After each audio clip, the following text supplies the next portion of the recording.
Baik, Assalamualaikum warahmatullahi wabarakatuh.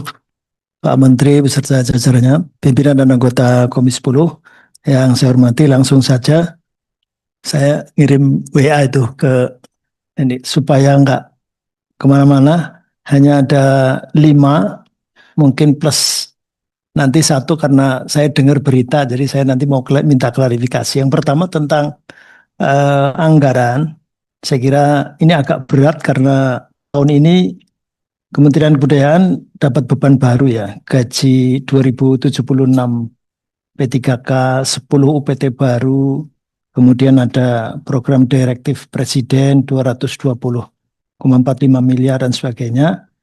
Ini padahal turunnya 41,79%. Nampaknya kami menyarankan segera saja disusun anggaran tambahan. Jadi mengajukan segera, saya kira Komisi 10 siap untuk membahas karena ini beban berat dan nampaknya kan ini harus dilaksanakan. Ini yang pertama. Jadi ya di samping tentu efisiensi perjalanan dinas dan sebagainya sebagaimana arahan Presiden, saya kira harus terus dilakukan. Yang kedua tentang tadi berita gembira ya, tentang contoh film, 2 film saja 10 juta penonton. Market share-nya 67%, tapi mengapa ledakan industri film ini tidak mendongkrak ekonomi budaya secara agregat? Ini mungkin apakah terjadi di pusat, sementara di daerah mungkin kurang bergerak. Nah ini yang mungkin perlu fasilitasi atau mungkin Kementerian Kebudayaan, bagaimana dana Indonesiana geser ke pemasaran, distribusi, juga mewajibkan kolaborasi film blockbuster dengan UMKM lokal. Yang kedua, itu yang ketiga, tadi juga ada berita gembira, sebetulnya kenaikan yang luar biasa ya, 698,87%. Dana Indonesiana ini saya kira terima kasih dan apresiasi yang luar biasa, tetapi tentu meskipun itu tetap rasional ya, masih konsentrasi di Jawa.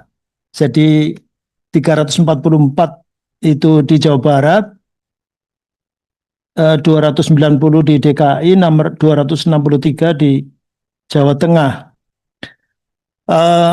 Tentu mungkin ini rasional karena jumlah penduduk dan sebagainya. Cuma tetap saja harus ada usaha untuk supaya mengangkat juga Indonesia Timur.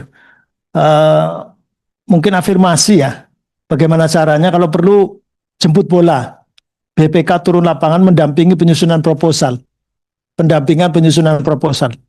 Kemudian yang keempat, ketahanan budaya ini juga luar biasa usahanya, sampai sibuk memulangkan warisan, repatriasi. Tapi kita menjaganya bagaimana kalau tiba-tiba bencana segala macam. Ini kan gudang kita siapkah atau untuk menghadapi bencana-bencana seperti kemarin, hidrometeorologi yang kian ekstrim ini. Nah, ini juga usul. Kalau bisa sih digitalisasi mesti masif. Karena backup data ini penting. Kalau yang secara fisik hancur, tapi kita masih punya backup data. Tentu berarti tanggap bencana dan sebagainya. Kemudian yang terakhir, ini sebelum minta klarifikasi. Ambisi untuk mencetak buku, menulis buku pendidikan sejarah, narasi kebangsaan ini luar biasa, melibatkan 123 sejarawan dan seterusnya. Hanya ini nanti kan tetap isunya dipolitisasi lah, apa segala macam itu.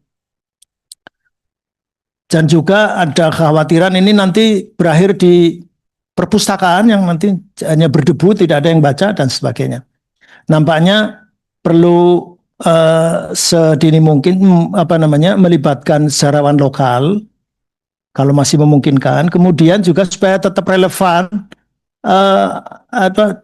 generasi sekarang juga dilibatkan. Mungkin diskusinya atau apa dan sebagainya. Juga supaya tidak berhenti. Ya ini mungkin program lanjutan, film, dokumenter, kemudian di komik digitalkan atau di podcastkan supaya nggak berhenti di perpustakaan saja. Saya kira itu